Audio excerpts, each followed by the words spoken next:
Bismillahirrahmanirrahim. Assalamualaikum warahmatullahi wabarakatuh.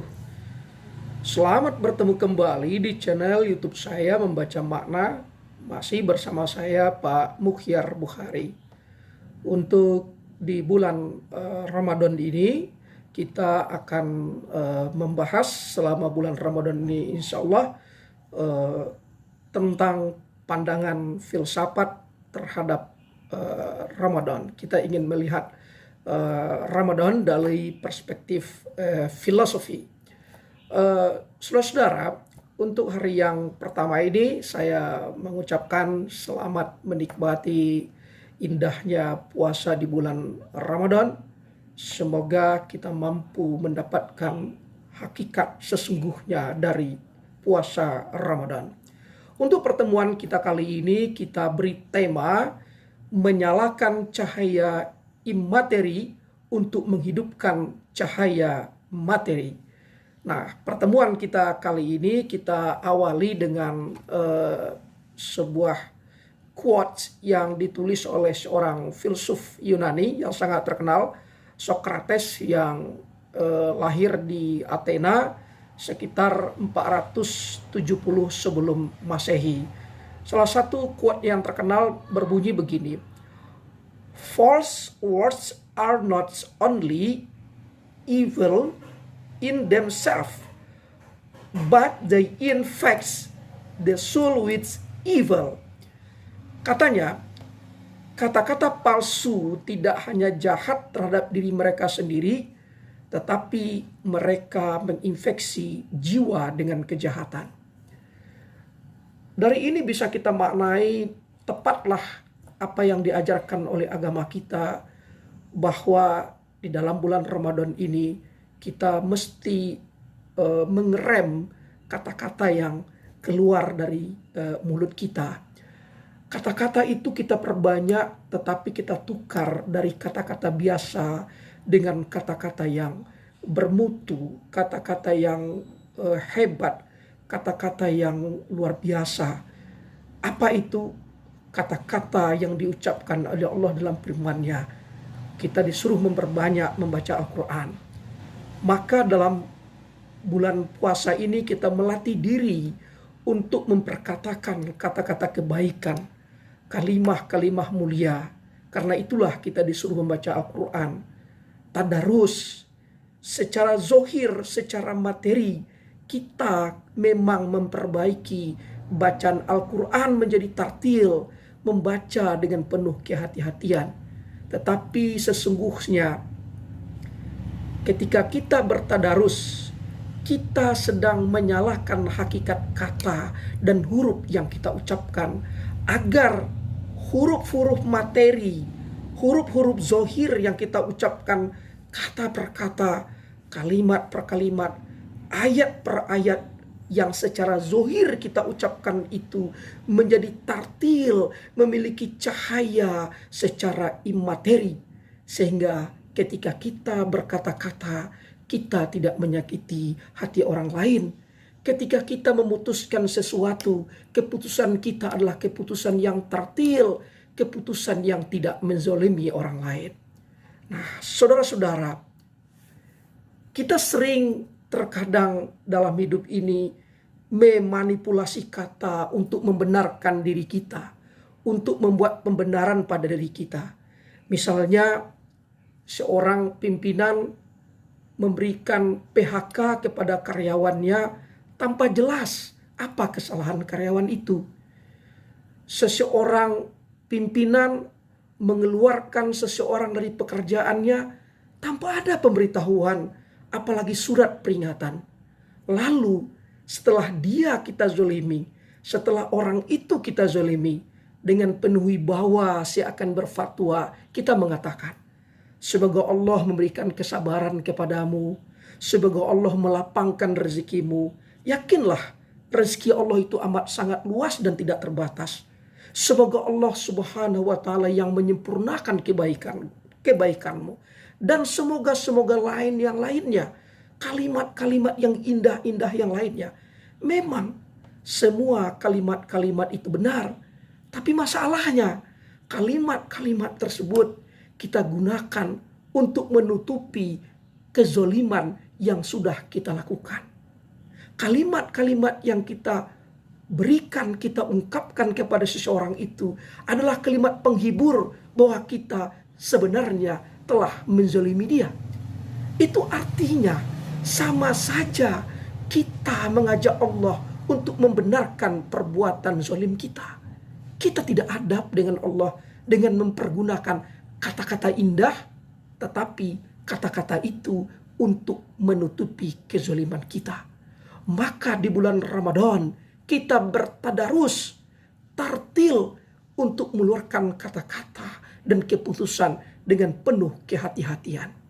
Oleh karena itu, puasa Ramadan melatih kita agar mampu menyalakan cahaya imateri, cahaya batin untuk menghidupkan cahaya materi. Kata-kata yang kita ungkapkan ini kata-kata materi.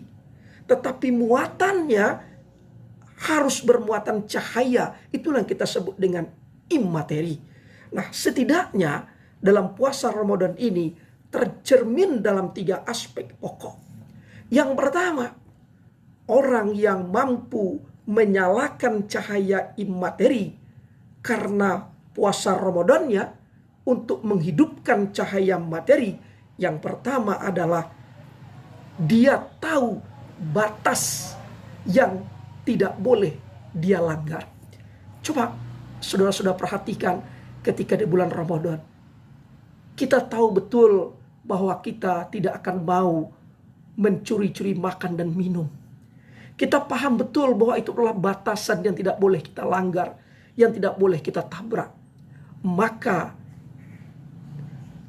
apabila hal yang materi itu mampu menghidupkan imateri, itu mampu menghidupkan cahaya materi di luar bulan Ramadan, maka kita di luar bulan Ramadan akan mampu juga berbuat, bertindak untuk tidak menabrak nilai-nilai kebaikan, nilai-nilai kebenaran, dan nilai-nilai nurani.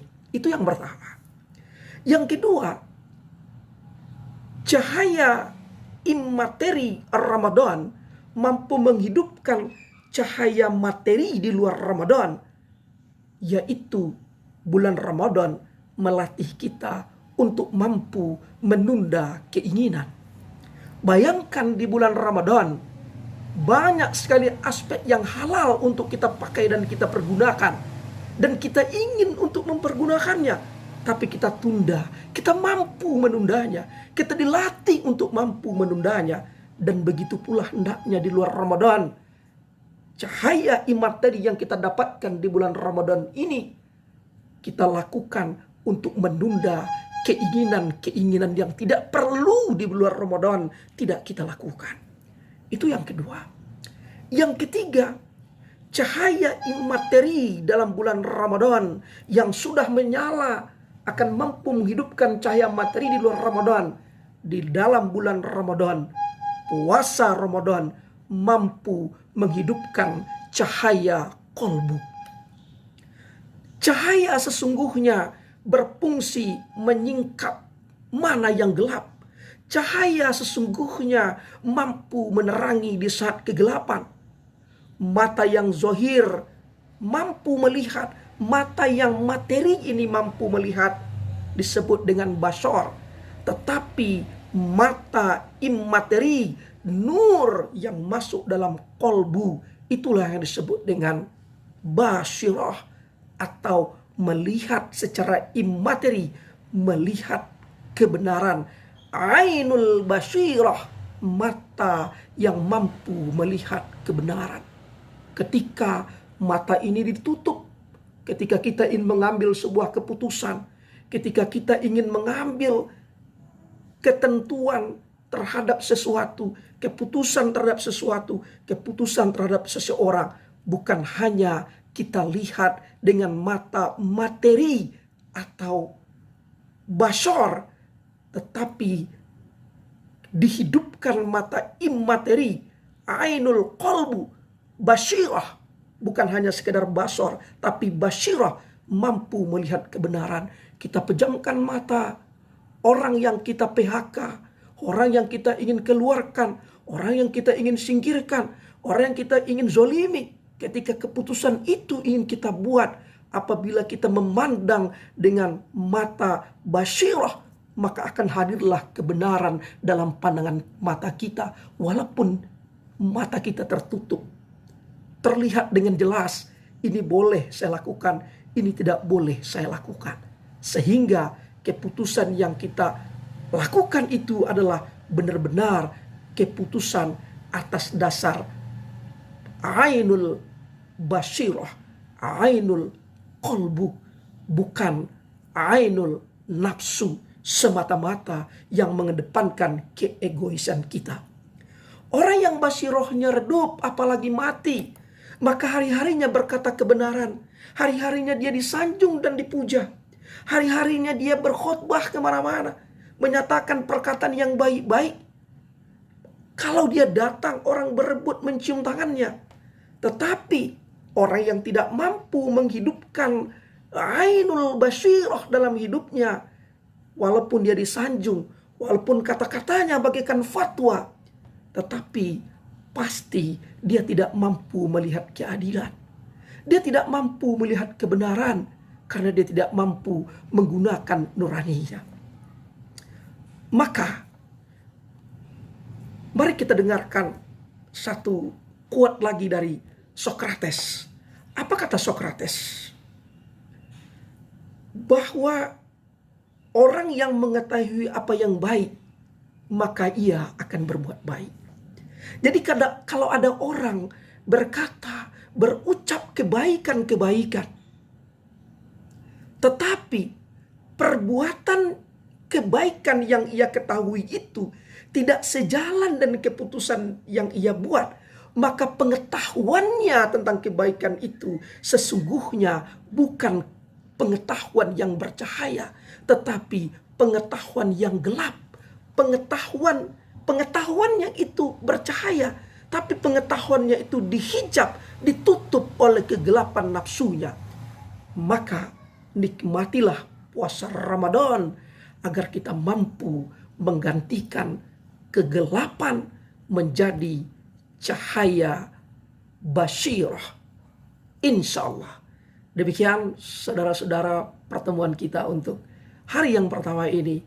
Semoga puasa di bulan Ramadan ini mampu menghidupkan, mampu menyalakan cahaya imateri dalam diri kita untuk menghidupkan cahaya materi dalam setiap aspek perilaku dan perbuatan kita. Terima kasih. Sampai bertemu di hari berikutnya. Selamat berpuasa. Insya Allah menjadi orang-orang yang bertakwa. Mohon maaf. Wassalamualaikum warahmatullahi wabarakatuh.